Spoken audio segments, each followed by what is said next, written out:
era cuidar de sus hijos. Amén. Amén. Porque él era un hombre de Dios. Sus padres lo habían educado a él. Mira, yo entiendo a la gente que ellos vienen de la vida del mundo a la iglesia y ya tienen los hijos grandes. ¿Ya? Entonces ellos ya no pueden hacer el trabajo que podría hacer Elí. Elí venía de una descendencia de sacerdotes. Por lo tanto, a él le habían enseñado desde pequeño los principios que él después debía enseñarle a sus hijos. ¿Lo hizo? No. Él cortó la bendición. Así como nosotros cortamos la maldición cuando venimos a Cristo y hacemos las cosas de Dios, cortamos la maldición generacional y de ahí en adelante nuestros hijos ya no van a vivir la misma maldición, ¿cierto?, que vivieron nuestros antepasados, ya no la van a vivir más. La familia de Elí venía de bendición en bendición, porque eran obedientes y honraban a Dios, pero Elí no lo hace, cortó la bendición de él. Qué triste, ¿verdad? Qué triste cuando nosotros cortamos la bendición. Nuestros padres fueron cristianos, nuestros abuelos fueron cristianos, fueron pastores, fueron líderes, y nosotros, borrachines, drogadictos, gente del mundo haciendo lo malo. Qué triste. Es triste ver eso. Cuando yo veo un hijo del pastor, una hija del pastor, haciendo las cosas del mundo, viniendo de una descendencia de siervos, de pastores y de pastoras, me da mucha tristeza, obviamente. Pero si yo veo unos hijos de pastores, que son pastores, tienen tal vez 15 o 20 años en el Evangelio y sus hijos ya son grandes, ya están hasta casados y todo, yo no los puedo culpar, porque ellos vinieron a Cristo, porque Cristo los llamó a Él, ¿cierto? Los hijos están dentro de la bendición y yo sé que algún día esos hijos vendrán también a los pies del Señor. Eso es muy diferente. El caso de Elí sí es tremendo, por eso que Dios lo desecha, por eso que Dios le dice aquí en el pasaje: yo honro a los que me honran, pero a los que me aborrecen los tengo, los que me desprecian, dice el pasaje, ¿cierto?, los tengo en poco. Esa es la parte que más a mí me llama la atención, la parte donde él dice: porque yo honro a los que me honran, pero los que me desprecian los tengo en poco. Por decir, casi nada. En poco. O sea, son poca cosa. ¿Cierto? Como cuando nosotros decimos: no, tipo no vale nada. Es un borracho, un drogadicto, un desobediente, un rebelde. No, ¿qué puedes hacer con ese tipo? No vale nada. Lo tenemos un poco. Entonces Dios dice que los que lo deshonran, los que lo menosprecian. Ahora, ¿cómo menospreciamos nosotros a Dios? Bueno, lo que hizo Él. Si Dios nos llama a nosotros para servirle y nosotros decimos que no, ¿será que lo estaremos apreciando o menospreciando a Dios?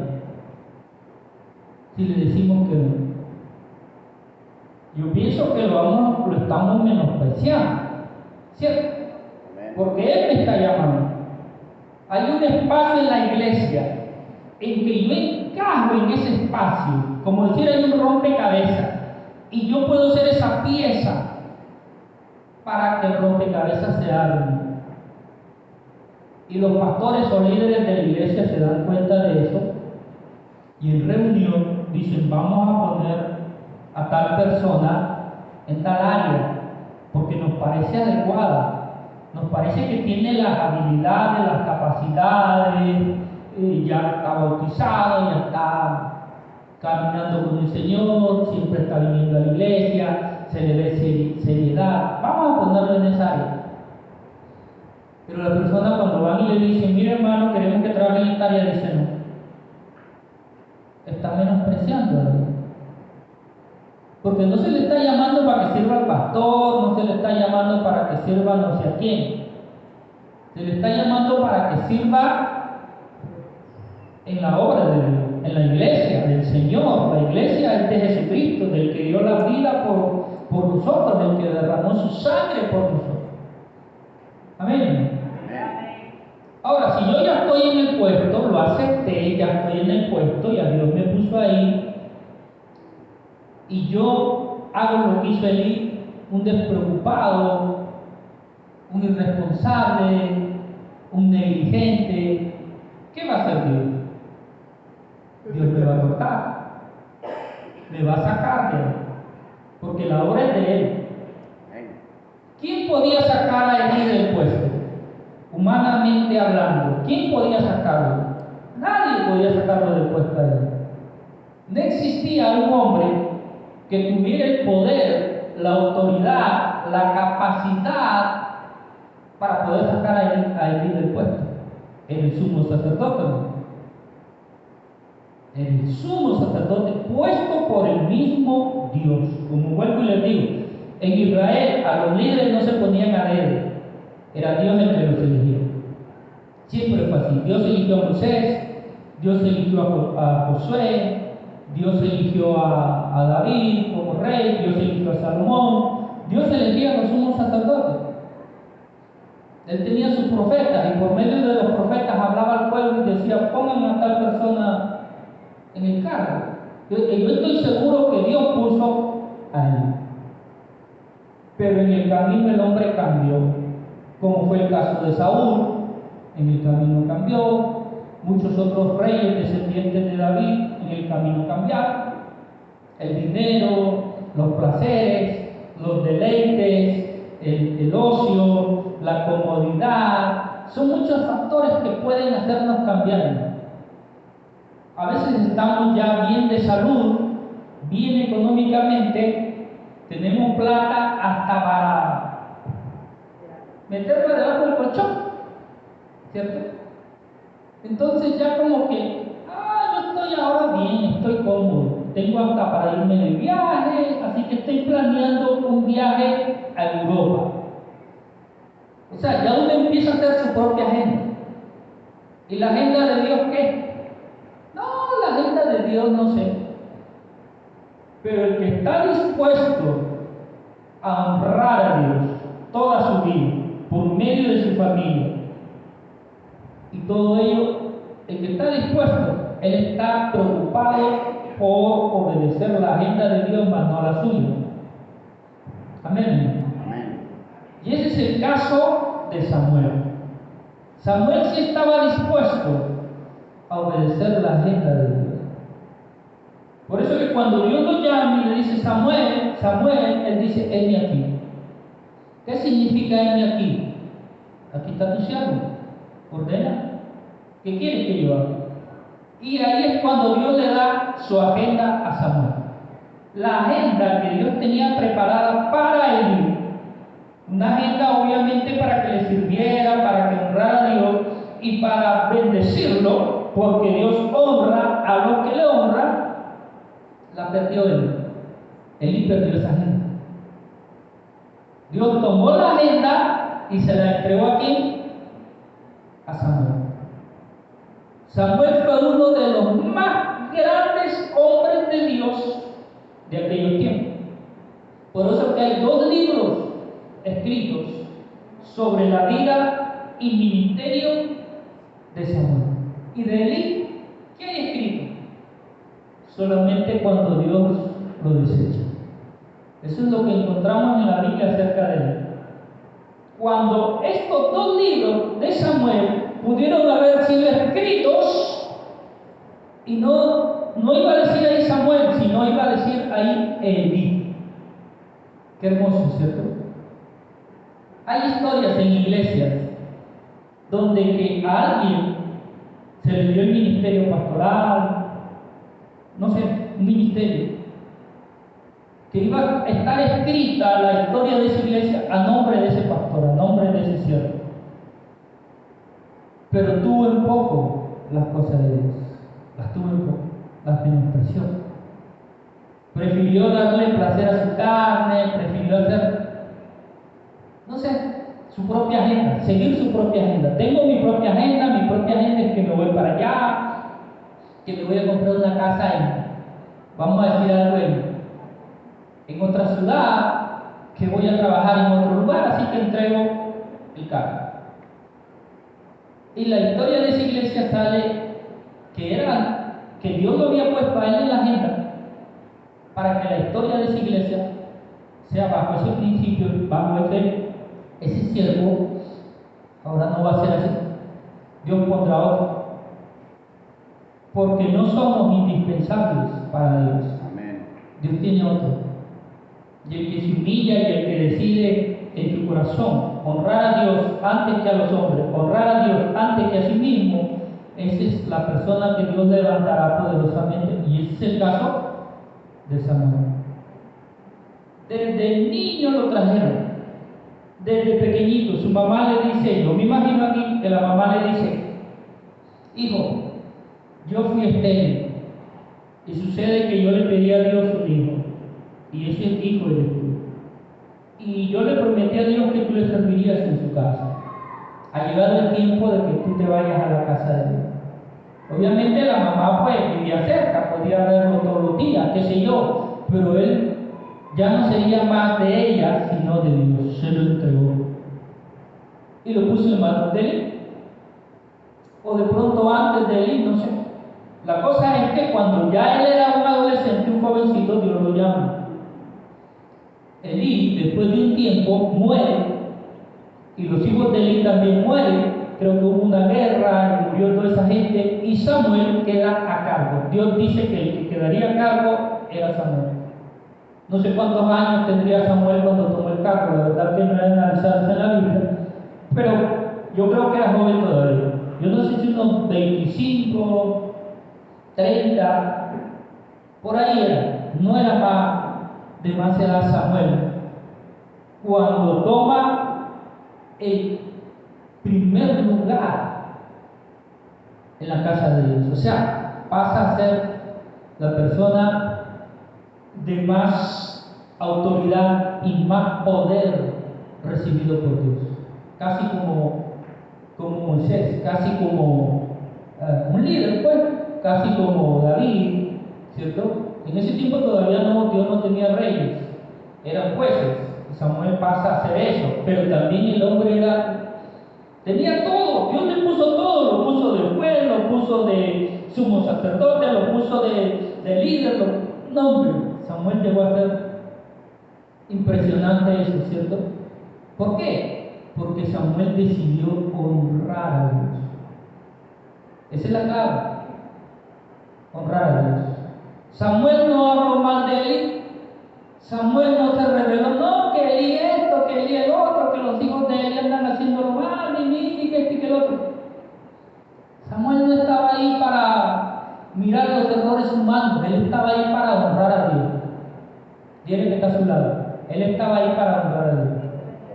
Los que estaban a su lado no era obstáculo para que él pudiera honrar a Dios. Amén. Amén. Él había tomado esa decisión en su corazón. Tú puedes estar rodeado de gente que, no sé, ni los juzgues, ni que te quiten el sueño, ni que te hagan cosquillas lo que ellos hacen. Tú has llegado para honrar al Señor porque tú vives agradecido de Él. Ana, obviamente la Ana de la historia, tomó la decisión de honrar a Dios porque le dice: te daré a mi hijo. Eso es una honra. Le dio un regalo a Dios. O sea, Dios le da el regalo a ella y ella, después que el niño crece, no sé cuántos años, cuando ella lo lleva, se lo regala a Dios. Lo honra al Señor. Y el Señor la honra a ella porque le dio más hijos. Y honra a este niño. Y este niño, como la madre sabía honrar a Dios, obviamente él también aprendió a honrar a Dios. Porque vuelvo y digo, los hijos aprenden de nosotros, principalmente los padres. Los hijos no aprenden tanto de los demás. De la gente, tíos, primos, abuelos, casi no aprenden porque con ellos no conviven. Ellos conviven son con sus padres. Y es el primer ejemplo que ellos ven desde que nacen hasta que pues ya se separan. Por lo tanto, lo que tus hijos son lo que tú, el ejemplo que han recibido de ti. Amén. Amén. Entonces vemos a un Samuel que empezó a ser bendecido por Dios, hermano. Si usted empieza a estudiar los 2 libros de Samuel, usted va a ver cómo Dios empezó a bendecirlo. Pero también usted va a ver cómo Samuel seguía las instrucciones de Dios al pie de la letra. Un hombre transparente, un hombre serio, un hombre temeroso, un hombre obediente. Mejor dicho, él estaba al 100% para Dios. Donde Dios lo llamaba, Samuel, ve a hacer esto, él iba. Su vida en riesgo, porque cuando Dios lo manda a ungir a David para rey, Saúl andaba queriendo matar a todo aquel que esté en su contra. Se había vuelto un dictador. Y el que se ponía en su contra lo mataba. Y cuando Dios le dice a Samuel, ve a ungir a David para rey en lugar de Saúl, tuvo miedo, humanamente tuvo miedo y dijo: oh Señor, se entera Saúl, me mata. Y el Señor le dijo: ve y hazlo de esta manera y de esta manera y de esta manera, que Saúl no se dará cuenta, y yo me encargaré de eso, tú no te preocupes. Y Samuel fue, aún sabiendo que su vida estaba en peligro. ¿Sí? Porque él prefería honrar a Dios antes que a sí mismo, aun cuando su vida estuviera en peligro. Claro, ante los ojos humanos nuestra vida puede estar en peligro y decir: mira, hermano, que por favor, cuidado, mira. Pero Dios es el que guarda a sus hijos. Si Él los envía a hacer algo, Él los va a guardar. Amén. Claro que si la persona va y hace lo que a Él se le antoja, eso es diferente.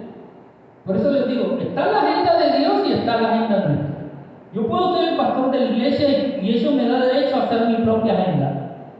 Y yo sé que los hermanos de seguro que me van a decir amén, amén, porque es el pastor. Pero yo no quiero hacer mi propia agenda. Porque el diablo anda como león rugiente buscando a quien devorar, y en el momento que yo haga mi propia agenda es cuando el diablo olfatea que yo estoy abriendo puertas para que él me haga daño. Amén. El diablo es muy astuto, el diablo tiene un olfato, pero que mejor dicho, en el momento que él ve que tú empiezas a hacer tu propia agenda, dice el diablo, se frota las manos y dice: ahora sí, ya está cayendo en el fuego. Pero cuando tú te mantienes siguiendo la agenda de Dios, no hay por dónde el diablo te pueda hacer daño. No hay por dónde, no va a poder. Es que Dios no se lo va a permitir tampoco. Y en el momento que el diablo te anda rodeando, Dios le va a decir: oye, diablito, ¿qué haces tú ahí con mi siervo, con mi sierva? ¿Por qué lo molestas? ¿No ves que está haciendo mi voluntad? Y el diablo tiene que, con el rabo entre las piernas, como decía mi abuela, irse. Porque Dios no le va a permitir que toque a sus hijos. Mientras seguimos la agenda, el propósito y la voluntad de nuestro Dios. Y eso es lo que hizo Samuel. No se desvió. Eso es lo que él hizo. Moisés, eso es lo que él hizo. Josué, eso es lo que él hizo. José en Egipto, eso es lo que él hizo. Daniel en Babilonia, allí estaban, siguiendo la agenda de Dios. Querían que honraran a los hombres antes que a Dios. Hicieron una estatua grande de oro y que la adoraran, y le dijeron: no, Señor, nosotros no la vamos a adorar. Bueno, lo lanzaremos al pozo, al horno de fuego. Preferimos morir antes que honrar a otro Dios. ¿Por qué yo tengo que honrar a ese Dios? Mire lo que le voy a decir a Dios. ¿Por qué yo tengo que honrar a ese Dios de oro? ¿Por qué es tu Dios? Porque tú eres Nabucodonosor. Por eso tengo que honrar a tu Dios. ¿Qué ha hecho tu Dios por mí para que yo lo honre? Si algo ha hecho tu Dios por mí es que nos trajo de nuestro pueblo, nos trajo de allá de donde teníamos nuestro pueblo, nuestra tierra, nos trajo aquí a un pueblo que nosotros no queríamos venir. De aquí somos tus esclavos o tus servidores. Tú haces lo que se te da la gana con nosotros y quieres que nosotros honremos a tu Dios. Tendríamos que estar locos para hacer eso. Yo honro al Dios que me dio la vida. Yo honro al Dios que sacó a mis padres de Egipto, de la esclavitud. Yo honro al Dios que nos trajo por el desierto 40 años, donde no nos faltó nada, donde Él nos suplió todo, alimento y todo. Nos vendió a la tierra prometida, nos ha dado estas tierras nos dio esas tierras que fluían leche y miel. Ese Dios merece honra. Pero tu Dios, ¿por qué debo honrarlo? Prefiero morir antes que honrar a un Dios que no merece honra. Yo pienso que eso es lo que pasaba por la mente de él. Ahora, ¿por qué yo debo honrar al dinero? Si el dinero a mí no me da la vida. ¿Por qué yo debo ir a esas fiestas paganas, así me inviten, a honrar al hombre que me invitó, a la persona que me invitó, así sea mi hermano, sea mi tío, así sea mi papá, que me dice, no vengas a esta fiesta, porque yo soy tu padre, y yo soy tu tío, yo soy tu familia, y esos de la iglesia esa donde vas no son nada tuyo, y yo no sé por qué estás metido ahí, pero uno que es tu familia no lo quiere venir a celebrar, a tomarte una cerveza conmigo. Entonces yo le digo, ¿y por qué te tengo que honrar a ti? O sea, voy a dejarte de deshonrar al Dios que me ha dado la vida, al Dios que me cambió la vida, al Dios que me sanó, al Dios que me ha dado la bendición de ser su siervo, al Dios que me escogió de entre tanta gente que hay en el mundo, me escogió a mí, y hoy soy su hijo, me ha dado el derecho de hijo, aquel que dio su sangre en la cruz del Calvario por mí. ¿Quieres que yo lo deshonre para honrarte a ti? Tú mañana te mueres. Él vive para siempre. Todo lo que necesito Él me lo puede dar. ¿Y tú quieres que yo lo deshonre? No, hijo. Lo siento mucho. Oye, hermano, nos ha tocado vivir esas experiencias. Mira que es mi cumpleaños, tómate un vasito. No, Señor, es tu cumpleaños. Vengo a orar para que Dios haga que este año nuevo tuyo que tienes ahora, que vas a vivir un año más, Dios mediante, te vaya mejor. A ese venir a orar por tú. ¿Celebrar qué? ¿Qué voy a celebrar con un vaso de cerveza? No, Señor. No. Eso sería deshonrar a Dios. Como dijo José cuando la mujer de Potifar vino y le dijo, acuéstate conmigo. Yo soy la esposa de tu amo. Honrame, acuéstate conmigo. Él dijo, no, ¿por qué te tengo que honrar yo a ti? Haciendo lo malo. Al que tengo que honrar es a Dios. Al que tengo que honrar es a Potifar. Me compró, hoy soy el encargado de todos sus bienes. O sea, él me ha honrado a mí y yo le voy a pagar con una deshonra, acostándome con su mujer. No, Señor, yo no voy a hacer eso. Aparte, que el que me trajo y me ha bendecido en este lugar es el Dios de mis padres. Estoy bendecido, estoy con vida, me ha guardado, me ha puesto en el lugar que estoy. Y yo lo voy a deshonrar a Él para agradarte a ti, para honrarte a ti. Una mujer fácil, una mujer de mal corazón, una mujer que no honra a su esposo, que se quiere acostar con uno de sus siervos, ¿por qué tengo que honrarte a ti?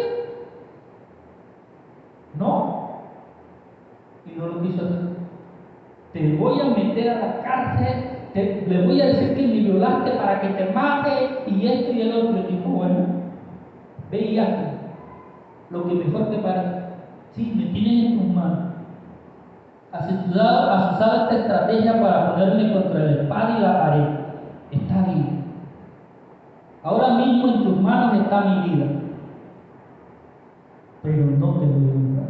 Prefiero morir antes que honrarte. Mi muerte honrará a Dios y mi muerte honrará a Potifar y mi muerte me dará honra a mí mismo. Pero prefiero morir honrando a Dios, honrando a Potifar y honrando mi vida a vivir en deshonra, acostándome contigo. Yo pienso que eso es lo que dijo José. Y entonces, ¿qué hizo Dios? lo preservó. Porque Dios honra a los que lo preservó. Y de la casa de Potifar, donde él dio honra a Dios y dio honra a la gente buena, Dios lo llevó y lo puso más alto todavía. Porque cuando más honra das, más honra recibes. Más honra das, más honra recibes. Y eso es lo que nosotros vamos a hacer. Él seguía honrando a los que le rodeaban, en las buenas y en las malas, en las buenas y en las malas. ¿Por qué? Porque en la cárcel no es fácil. Yo no sé si alguna vez usted ha tenido la experiencia de ir a visitar a un preso. Eso es terrible, eso es triste. Lo más terrible, el hospital a mí me da cosas peor, la cárcel peor. En el hospital me quiere dar una chiripiorca, y en la cárcel me da la garrotera, la chiripiorca, me da, mejor dicho. Por decirlo de alguna forma, esos lugares me parecen muy desagradables, demasiado desagradables. Yo doy gracias a Dios que nunca tuve que vivir en un lugar de esos, pero he visto gente viviendo ahí, hermano. Es triste, no hay nada, no hay nada. Y ahí todo cuesta, y cuesta demasiado dinero. Y hay mucha tristeza, mucha soledad. Ahí es donde el hombre se pone a pensar todos los días, la mente, la cabeza.